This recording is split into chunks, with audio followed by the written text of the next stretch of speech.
Victoire historique puisque Manchester United égalise son record avec cette victoire 9-0. Donc voilà, hier Manchester United affrontait Southampton à domicile à Old Trafford. Et pour ce match, Solskjaer avait décidé d'aligner 7 compos. Donc qu'est-ce que j'ai à dire sur cette compo? Déjà, on peut voir qu'en défense, Lindelof est titulaire. Donc ça confirme ce que j'avais déjà dit dans une vidéo précédente où j'avais peur que pour que Solskjaer, finalement, Lindelof soit son choix numéro 1. Je l'avais réexprimé avec la vidéo avec Matt pour le débrief du match Arsenal face à Manchester. Où pareil, il m'avait demandé comment ça se fait que Lindelof était titulaire. Et voilà, je lui avais dit que je pense que tout simplement, c'est le numéro 1 pour Solskjaer. Et je pense qu'il va falloir s'y habituer. Donc moi, j'ai déjà dit, je préfère Bailly. Je préférais que Bailly soit le numéro 1. Maintenant, je pense qu'on va devoir s'y habituer. Je pense que pour Solskjaer, son numéro 1, c'est Lindelof. Donc je vais pas le dire forcément toutes les compos. Donc je le dis une dernière fois là, moi, tant qu'il y aura Lindelof titulaire à numéro 1, je serai déçu, mais il va falloir s'y habituer. Après, il faut avouer que depuis que Lindelof est revenu suite à la petite période où Bailly a pu jouer, il n'a pas fait d'erreur, il n'a pas fait de mauvais match. En général, là, quand il est titulaire, comme face à Liverpool, face à Arsenal, où là, on ne concède pas de but. Donc, il n'y a pas de raison pour le moment de le critiquer. Mais voilà, c'est juste une préférence personnelle. Ensuite, au milieu, on retrouvait le duo Fred-McTominay. Bon, ça, on le sait, c'est le milieu qui fonctionne le mieux à Manchester. Pour ce match, donc voilà, il a décidé d'aligner ses deux joueurs et de se passer de Paul Pogba qui était sur le banc. C'est vrai que Paul Pogba est sur une superbe forme. Il a d'ailleurs été élu joueur du mois de Manchester United pour ce mois-ci. Mais je suis content qu'Olé ait fait un choix. Et comme j'ai déjà dit, je préfère qu'on ait 3 super milieux qui se battent pour 2 places et il y en avoir un sur le banc que plutôt essayer de tous les aligner ensemble.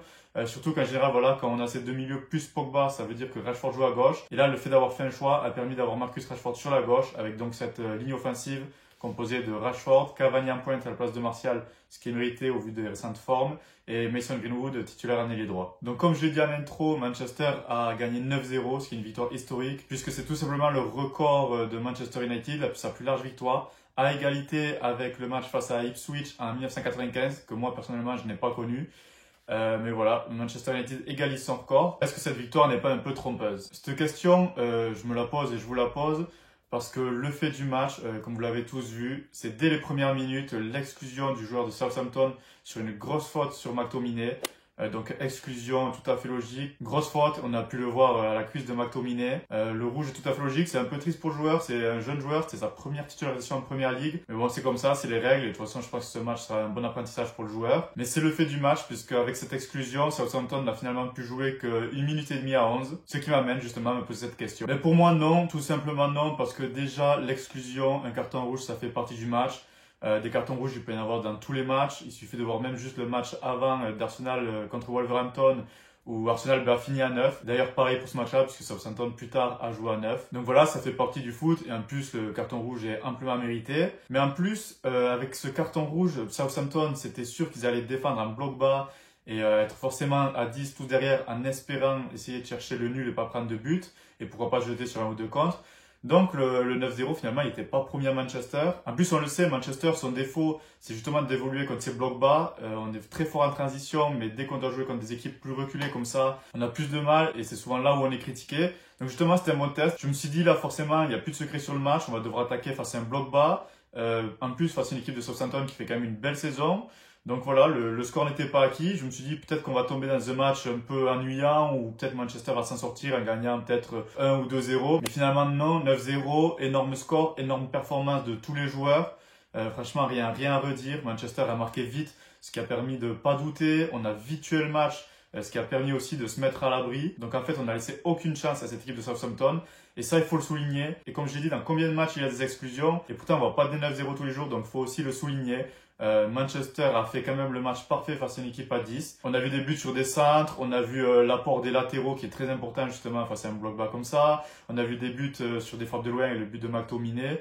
Donc voilà, franchement, rien à redire, 9-0, match parfait de Manchester. Du coup, maintenant, on va passer au top et au flop. Déjà, moi, pas de flop pour ce match. Voilà, j'ai déjà dit, match parfait, 9-0, on va pas mettre de flop. Au niveau des tops, c'est un peu compliqué parce que franchement, j'aurais pu mettre toute l'équipe. C'est d'ailleurs pour ça que j'ai pas fait voter sur Twitter et sur Instagram les tops parce que franchement, je savais pas vraiment qui mettre, d'autant plus qu'on peut en choisir que maximum 3. Là, c'était assez compliqué. Moi, si je dois retenir quelque chose, ce que j'ai beaucoup aimé, c'est le match de nos latéraux, à savoir Luke Shaw et Wan-Bissaka. Franchement, les deux, ils ont été énormes. Luke Shaw, il est sur une très belle série et là, il confirme. Il joue une mi-temps, il fait 2 passes décisives. J'avais déjà vu une stat comme quoi c'était un des joueurs qui crée le plus d'occasions, je crois, par rapport au nombre de centres qu'il effectue. Là, il met 2 passes décisives et il confirme sa super forme. Et Bissaka, lui, autant défensivement, je le trouve monstrueux 1 contre 1.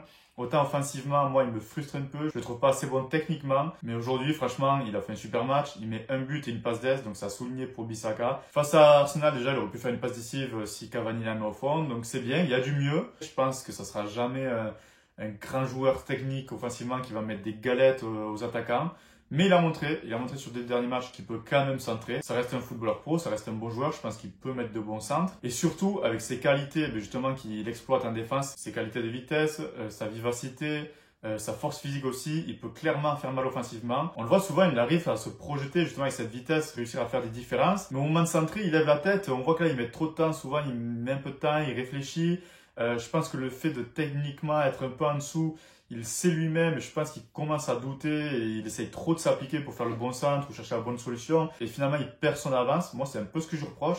Alors que je pense qu'honnêtement, en jouant plus libéré, ça peut être vraiment un atout offensif.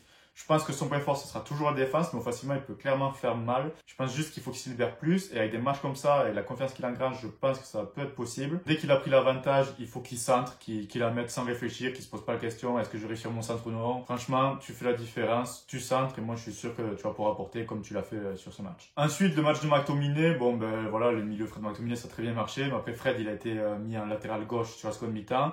McTominay, lui, a fait tout le match en milieu. Franchement, il a contrôlé le milieu. C'est un match parfait.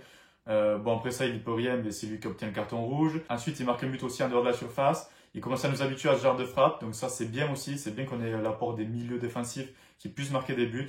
Donc franchement, McTominay, comme depuis plusieurs matchs, très bon. Et franchement, aujourd'hui, taille pas trop. Et un dernier, j'aimerais bien féliciter Martial qui rentre 45 minutes, qui marque 2 buts, qui obtient le penalty. Donc ça va être très bon pour sa confiance. Il marque 2 vrais buts d'attaquant où il reçoit le ballon à la surface, contrôle poitrine, il finit les 2 fois. La première, elle est pas si facile, angle fermé, mais une grosse frappe sous la barre. Donc franchement, c'est parfait pour sa confiance. J'espère que ça va le remettre sur la bonne voie. Et en tout cas, nos 2 attaquants ont marqué, donc c'est très bien. Et j'aimerais bien aussi saluer le match de Greenwood. Il a pas marqué, il a fait une passe décisive. Mais franchement, je l'ai trouvé intéressant. Je trouve qu'il est mieux en ce moment. Il a fait 2-3 bons appels. Il dit qu'il prend exemple sur Cavani. Franchement, il y a un appel où on le voit vraiment, ces appels où en fait il rentre, il fait contre-appel et il part. Ça, j'aime beaucoup, donc à confirmer. Et maintenant, le petit point au niveau du classement. Donc voilà, on reste second. On est sûr d'être second quoi qu'il arrive. Maintenant, City n'a pas joué. Ils ont 2 matchs à moins et sont premiers. Et après, par contre, le prochain match, c'est face à Everton. Donc match important. Everton, il faut une belle saison. Ça va pas être un match facile. Mais match très important pour Manchester car dans le même temps, il y a le choc Liverpool-City. Donc quoi qu'il arrive, soit Liverpool, le 3e, soit City, le 1er, va perdre des points. Donc il faut absolument qu'on en profite. Il faut absolument qu'on gagne ce match face à Everton.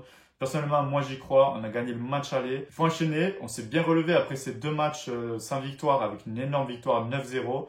Donc j'espère que ça va continuer. Donc on se retrouve pour le prochain match face à Everton. D'ici là, portez-vous bien et à la prochaine. Peace! Et merci de nous suivre, vous êtes de plus en plus. Maintenant à savoir, sur Twitter, on avait déjà un compte Twitter. On a fait 2 comptes perso, donc voilà, j'ai maintenant un compte perso et Matt a aussi un compte perso. Ce qui va nous permettre de pouvoir se lâcher un peu plus et donner plus nos avis personnels. Donc voilà, si vous voulez suivre aussi nos comptes perso pour avoir vraiment nos vrais avis, que ce soit sur Manchester et même sur d'autres sujets, n'hésitez pas à vous abonner.